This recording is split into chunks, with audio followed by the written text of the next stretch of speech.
It's a major disappointment because of what happened since Christmas Day. Christmas Day, they were the 4th seed in the Western Conference. They were en route to a playoff berth. LeBron James goes down. He misses about 18 games. They collapse just like that, and then he comes back, and they look just as bad as they looked when he was gone. They weren't playing defense. They were giving up about 122 points a game. Their free throw shooting was the worst in the NBA. Their three-point shooting was 3rd worst in the NBA, and you just looked at the bevy of injuries as well. Certainly that had somewhat to do with it. But then you got to look at Magic Johnson and Rob Pelinka. When you see this roster, where were the shooters? Where was the rebounding? You trade a guy like Zubac, who's 21 years of age, 7-footer with skills, and happened to be their best free throw shooter at the time at 88%. You trade him for some guy named Mike Muscala, who looked like he can't play better than you or me. And I'm 51 years old. He looks that bad. And so you fast forward to a night like tonight.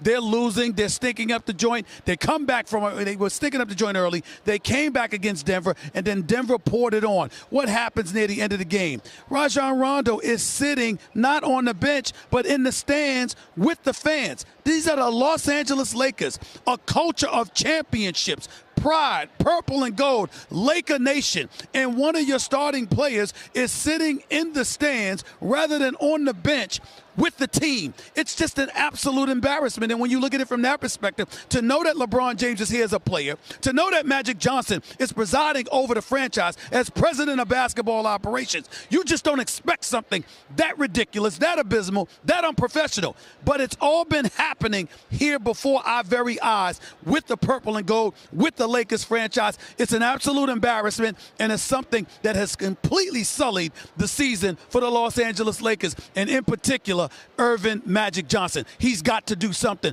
to change not just this roster, but the culture, period.